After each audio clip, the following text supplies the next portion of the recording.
Calvin Ridley's contract with the Tennessee Titans was an absolute steal, and it keeps getting better every day. I'll explain on today's edition of the Locked On Titans podcast.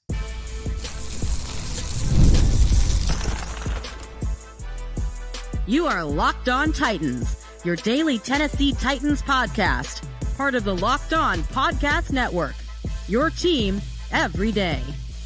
Welcome to the Locked On Titans podcast. I am your host, Tyler Rowland. Titans fans, today's edition of the Locked On Titans podcast is brought to you by FanDuel. Make every moment more. Right now, new customers get $150 in bonus bets with any winning $5 bet. That's $150 with any winning $5 bet. Visit FanDuel.com/LockedOn to get started. We got a lot to discuss as the Tennessee Titans kick off mandatory minicamp on Tuesday. Number one, Calvin Ridley's deal keeps getting better and better, and he is matching the expectations on the field. Also, we'll look at J.C. Latham and Will Levis, who should be dominating during minicamp, and we'll talk about defense, where the Titans need to get a couple of these guys back on the field. Before we dive into all of that, do want to thank you for making the Locked On Titans podcast your first listen each and every day. Remember, Monday through Friday, Tennessee Titans content all year round, always for free. Make sure you get subscribed, stay subscribed. It's your team every day. And speaking of every day, shout out to my everydayers out there tuning in Monday through Friday. Couldn't do it without you guys. Gonna have a great week of shows for you with mandatory minicamp going from Tuesday through Thursday. I'm going to be breaking it down every single day, so don't miss any of that. Again, get subscribed, stay subscribed. It's your team every day here on the Locked On Titans podcast, part of the Locked On Podcast Network. But the Calvin Ridley deal was an absolute steal when the Titans signed him to it back in free agency. That was my initial takeaway. But one thing I told you all who were listening back then when it happened is this deal is going to get better and better and better because of the amount of wide receivers who are going to sign contracts afterwards. And we saw probably what will be the biggest wide receiver contract we get this offseason. It's the biggest wide receiver contract in NFL history. It is the biggest non-quarterback contract in NFL history. And that was Justin Jefferson with the Minnesota Vikings. Signed a deal paying him $35 million a year, over $100 million in guaranteed money, a monster deal for a guy in Justin Jefferson who absolutely deserves that money and deserves the contract, no doubt about it. But again, think about this in terms of the Calvin Ridley deal.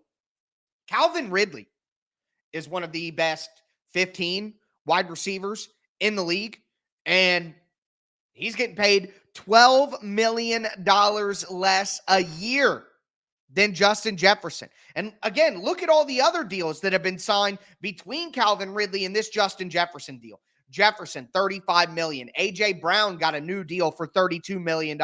Amon-Ra St. Brown got $30 million. Jalen Waddle, $28 million a year. Devontae Smith, $25 million. Nico Collins, $24 million. All of those guys jumped over. Well, AJ was already over, but all of those guys jumped over Calvin Ridley's deal, pushing his down the list. He was top 10 when the deal came out in terms of his average annual salary that he gets every year. And there's still going to be Jamar Chase, T. Higgins, Brandon Ayuk, CeeDee Lamb. Word is that Tyreek Hill is about to get a new re-up on his deal. He's already making $30 million. He wants more than that because Tyreek Hill is saying, hey, look, I need to be getting paid more than A.J. Brown. I need to be getting paid around the same as Justin Jefferson. And I totally understand where he's coming from. If I was him, I would fight for that too. And he's probably going to get it soon. So you start to look, and the Calvin Ridley deal at $23 million a year, $50 million guaranteed, like what an absolute bargain. And I know people are thinking in their head, well, these players are better than Calvin Ridley. Well, hold on here. Devontae Smith, Jalen Waddle, Nico Collins, Michael Pittman Jr., T. Higgins, are these people absolutely guaranteed for sure better than Calvin Ridley? I'm not 100% positive about that. Think last year, Calvin Ridley and a Jacksonville Jaguars offense that was misusing Calvin Ridley, that had its ups and downs. We all have been clowning on Jacksonville for months. Why? Because the offense didn't come together. Everybody's uncertain about Trevor Lawrence. Their offensive line is still in shambles a little bit. Like, it was not the best version of that offense based on the talent that they had in Jacksonville. So in a down year for that offense, which was still a good year compared to what the Titans were doing, of course, let's keep perspective here. But the point is that Calvin Ridley could have done even better, and he still had 76 catches, 1,016 yards, 8 touchdowns. And that's coming off of, like Calvin Ridley has said himself, basically missing 2 years of football. And he still was a 1,000-yard receiver with over 75 catches with 8 touchdowns in a down year for Jacksonville's offense, coming off a 2-year gap where he wasn't playing football. He even said so far this offseason that last year was almost like another rookie year for him because he had been out of the game so long. So my point here is that Calvin Ridley is still a 1,000-yard receiver in a down year for his team and for himself, and has the potential to be even better this year. And you got him for $23 million a year. He is the 13th highest paid wide receiver in the NFL. And again, as I said, Jamar Chase is getting a deal soon. T. Higgins might get his deal soon. Ayuk needs to get a deal soon. CeeDee Lamb needs to get a deal soon. Tyreek Hill is going to get paid again soon. And that's going to push Calvin Ridley down even further. He's going to be 16th, 17th, 18th highest paid wide receiver according to average annual value in the entire NFL. And we're talking about a guy who could go for 1,200 yards and 80 catches next year. Ran Carthon absolutely cooked. And to get that deal done where they were at, knowing what would happen next, knowing that all of these wide receivers still had to get paid. I mentioned this when the Calvin Ridley deal happened back in free agency. And now it's playing out exactly how you thought it would. And the Ridley deal just looks better and better every day. And not only that, but Calvin Ridley is living up to the expectation on the field. Brian Callahan even said last week, Calvin Ridley is everything that we expected him to be and more. He looks explosive out on the field. He's been there every single day for the OTAs, getting acquainted with not only the offense, but his teammates, his coaches, and most importantly, Will Levis. I made the opinion last week that Calvin Ridley needs to be wide receiver 1 for the Tennessee Titans. He needs to be their top wide receiver. He's being paid to be. And everything that we have heard so far indicates that he is doing exactly that. Now, it's early. It's early in the process. But we're getting ready to roll into mandatory minicamp tomorrow or Tuesday. And we're getting ready to go into training camp at the end of July. And Calvin Ridley has already come out of the gate doing exactly what he needs to do. And that is a great sign. That's absolutely a great sign. So speaking of mandatory minicamp, I'm going to talk about the offensive side of the ball, why we need to see greatness out of Will Levis here based on how far he is into the playbook, and I'll break that down for you guys, answer some other questions about every position on offense, and I'll tell you why the defense needs to see these 4 players back out on the field during mandatory minicamp. So we got a lot to discuss on today's show. Before we get into it, do want to let you guys know that today's episode is brought to you by Game Time. Game Time is the best place to buy tickets. And hey, it's time for the NBA Finals. Are you excited for the NBA Finals? How cool would it be to go to a game? If you're going to do it, you need to buy the tickets on Game Time. Prices on Game Time actually go down the closer you get to tip-off. And as I always say, the best features in the ticket buying marketplace. You get killer last-minute deals, all-in prices, so you actually know what you're paying for your tickets when you click to check out. You get a view from your seat, so you're never caught off guard when you sit down. And they have the Game Time guarantee, where you're going to get 110% of the difference as a credit if you can find tickets in the same section and row for less. So make sure that you take the guesswork out of buying tickets for the NBA Finals with Game Time. Download the Game Time app, create an account, use the code LOCKEDONNFL for $20 off your first purchase. Terms apply. Again, create an account, redeem code LOCKEDONNFL, LOCKEDONNFL for $20 off your first purchase. Download Game Time today. Last minute tickets, lowest price guaranteed.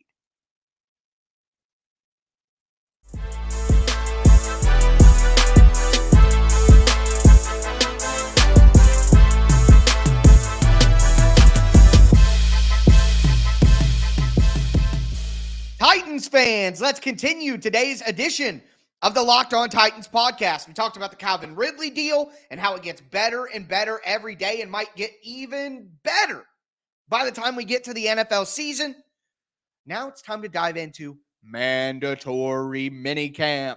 We have our first mandatory team activity of the season, of the offseason, whatever you want to call it. I mean, once training camp gets here, it's time to just call it the season. We're not even in the offseason anymore, right? We're in June, baby. Football is right around the corner. Oh, I can feel it. I can smell it. I'm so excited. I'm sure you guys are as well. So let's talk about the offensive side of the ball and what I'm watching for in the mandatory minicamp. Before we do, thanks again for making the Locked On Titans podcast your first listen. Another reminder, I'm going to be breaking down mandatory minicamp practices for the next 3 days here on the show. Make sure you do not miss a single one. It's your team every day here on the Locked On Titans podcast, part of the Locked On Podcast Network. But Will Levis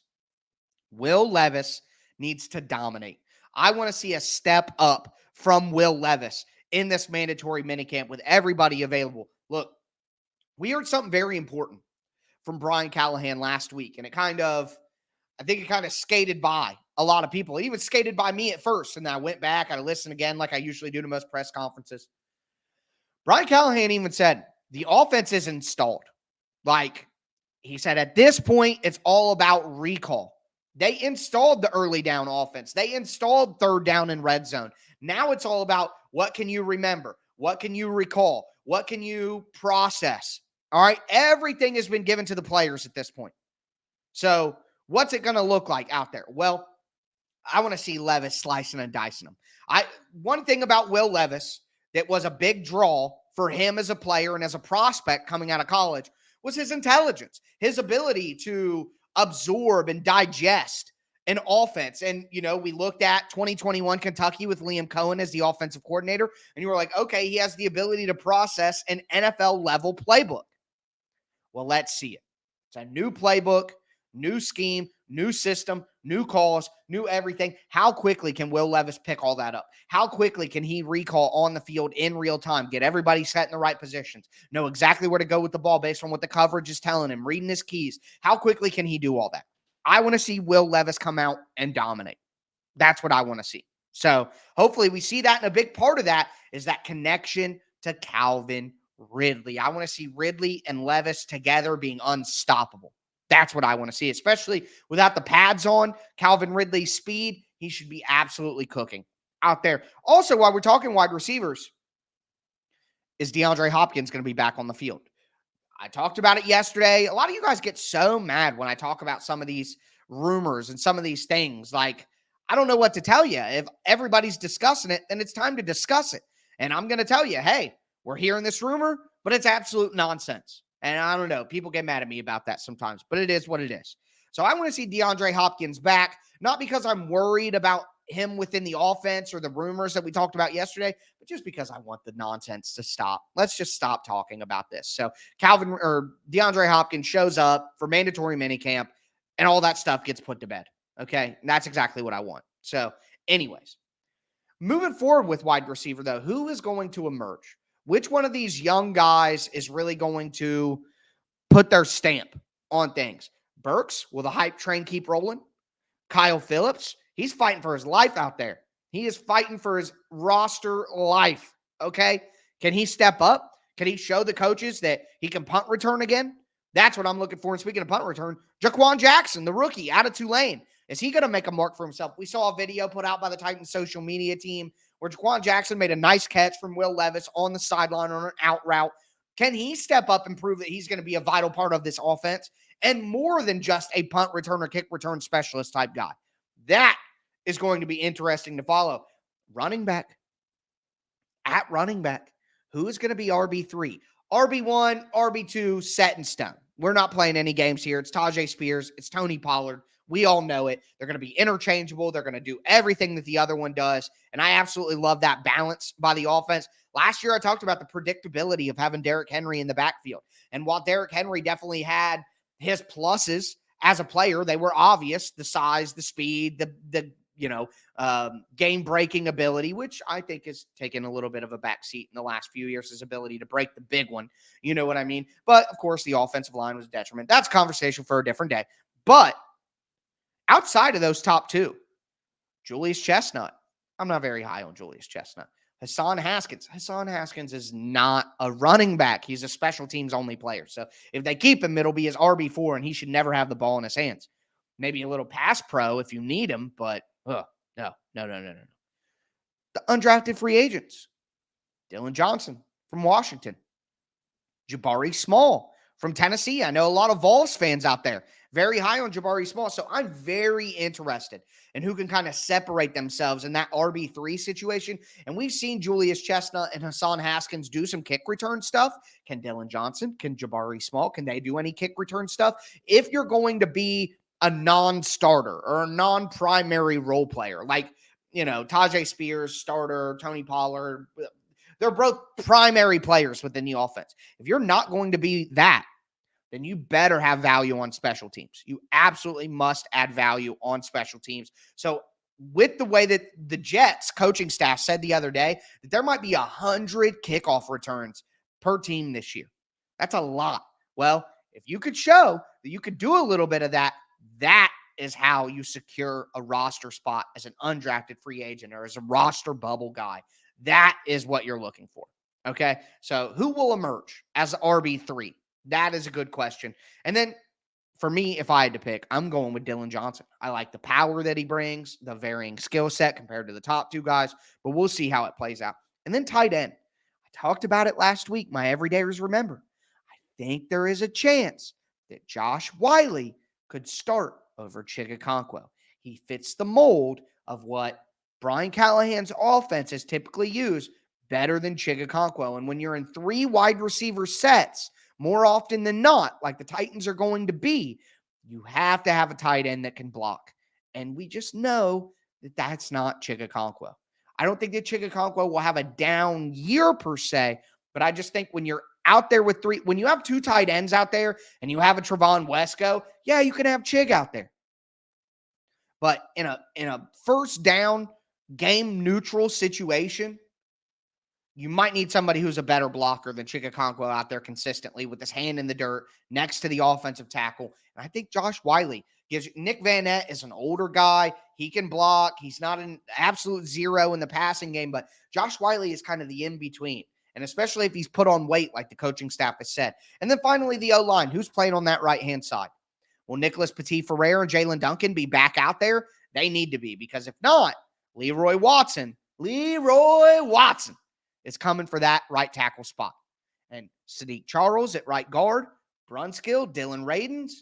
There's so much going on out there. Again, I've said I think the NPF and Radins would be the best combination. But if NPF isn't healthy and he gets passed up by someone who's out there putting in work,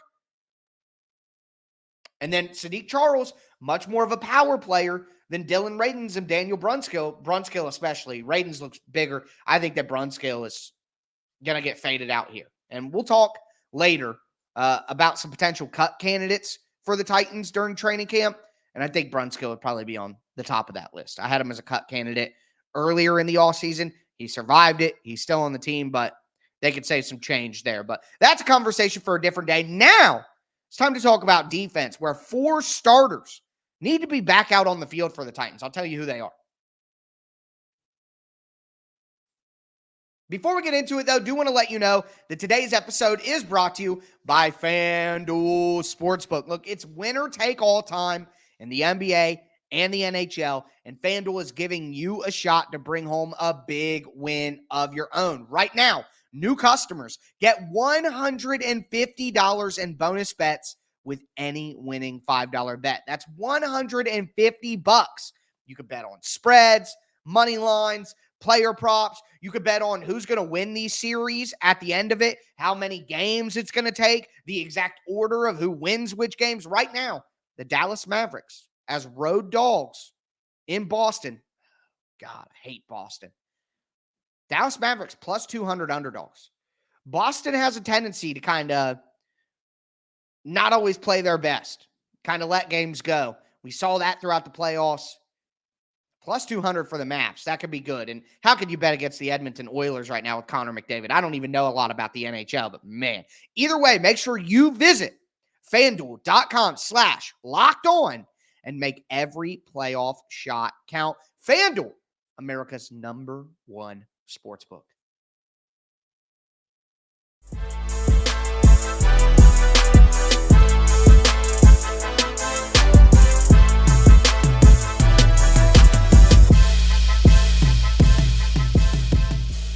Titans fans, let's cap off today's edition of the Locked On Titans podcast. I am so fired up for Tennessee Titans minicamp. Can't wait to break it down the next 3 days. Again, make sure that you are here every single day so you are fully caught up on everything that happened at Tennessee Titans minicamp. But with that being said, before we move into the defensive preview, I do want to let you know that Locked On has launched the first ever national sports 24/7 streaming channel. It's on YouTube, and now it's also available on Amazon Fire TV and the free Fire TV channels app. It's called Locked On Sports Today. It's here for you 24/7, covering the top sports stories of the day with local experts like me from Locked On Titans. You also get coverage of every league with our national shows like Locked On NFL, Locked On NBA, Locked On NHL, all of that. Make sure that you find Locked On Sports Today, now available on the free Fire TV channels app and, of course, here on YouTube. But looking at defense, for me, it's all about getting players back on the field to finally play together. All right, throughout the voluntary OTAs, we have not seen Jeffery Simmons, not there. Harold Landry, not there. L'Jarius Sneed has been in the building. He's been present, but he hasn't been out on the field. T'Vondre Sweat. I spent a lot of time talking about it, but T'Vondre Sweat missed the back half of OTAs 2 weeks ago. Wasn't out there for OTAs during the media portion this week. Is T'Vondre Sweat so banged up that he's missing multiple weeks of key off-season workouts? Jeffery Simmons is a two-time All-Pro. L'Jarius Sneed is one of the top 5 cornerbacks in the NFL. Harold Landry is a guy who's been very, very, very consistent year in and year out, other than the year that he tore his ACL. And last year after the bye, he was fantastic. So I'm not worried about those veteran players who have proven that they can take care of themselves. But I am worried about a second-round rookie with conditioning issues, weight issues, who still hasn't signed his contract, who's expected to be a starter right away from day one and a major contributor. Your second-round pick should be a major contributor. I am worried about him missing 2 weeks of OTAs and then a mandatory minicamp and then having a long break until, again, there's another OTA next week from the 10th through the 13th, but a lot of the time, coaches will cancel that as a show of goodwill to the players. So if Sweat misses the last 3 weeks of all-season workouts with the team and mandatory minicamp, and then has to just go on his own for 6 weeks to his own devices, and then show up for training, this is just already off to a frustrating start, in my opinion. So we need to see those 4 players back out on the field. Look, if Sneed isn't out there because they're managing the knee, sure. But I would hope before training camp, we got 1 week of practices with the actual defense, the 2 best players on the defense from last year. Like, I just want to see that. Okay, they need to build the continuity and more than anything, the chemistry of just being teammates. These are new coaches. These are new systems, all of that stuff. So that is my number one thing. But also, Rashad Weaver, Elijah Molden, 2 guys who they're at the crossroads. All right, I won't sing anymore, I promise. But I'm just saying, like, with a new coaching staff, guys who have been okay, mid-round picks, had moments, had injuries, blah, blah, blah. These are guys who may not make the roster if the new coaching staff brings in other players they like. So really need Molden and Weaver to step up. And with the Titans not signing an edge rusher yet, and with the Titans not signing a safety yet, they're going to have ample opportunity to take advantage of those openings. So let's see it from Elijah Molden and Rashad Weaver, okay? And then finally, that linebacker battle. We all kind of penciled in Cedric Gray as the starter next to Kenneth Murray. Kenneth Murray missed the OTA practice that was open to media last week. Is he hurt? What happened? Who can step up in his place? Is it time for Otis Reese, the undrafted free agent freak athlete from last year, to step in? What about James Williams, the 7th-round draft pick, who's a converted safety going to linebacker? Can he step up? That'll be an interesting spot because I see Otis Reese and James Williams as guys who will back up Kenneth Murray. They have that same big body, super physical, super aggressive, good athlete. Like, I think they're the primary backups. And then on the other side, you'll have Cedric Gray, you'll have Jack Gibbons, you'll have Chance Campbell. Can any of these guys step up? And I know that there's Luke Gifford is in there, but he's a special teams only player. He's not playing linebacker for the Titans. Come on now. So really interested to see how this linebacker position sorts itself out. Again, right now, I think Jack Gibbons is the starter. I don't think that Cedric Gray has passed up Jack Gibbons yet, but I think that he absolutely could. But this mandatory minicamp, every opportunity during the offseason when you're a rookie to prove yourself, you got to take advantage. And Cedric Gray needs to do that as well. So with that being said, though, that is my preview of mandatory minicamp. Again, first practice is on Tuesday. I'm going to be breaking down everything that happens and everything that you need to know, all the quotes, all the info, all the drama. Football, baby. It's football time. It sucks that we're going to have this mandatory minicamp, and then there's that huge 6-week break. But I'm going to make it fun. All right, I'm going to make it fun. We're going to do a full roster breakdown where I kind of rank every player on the roster, whether they're a high-end starter, average starter, below average starter. I'm going to do my infamous top 5 week where I do top 5s of everything, Titans, non-Titans, all of that.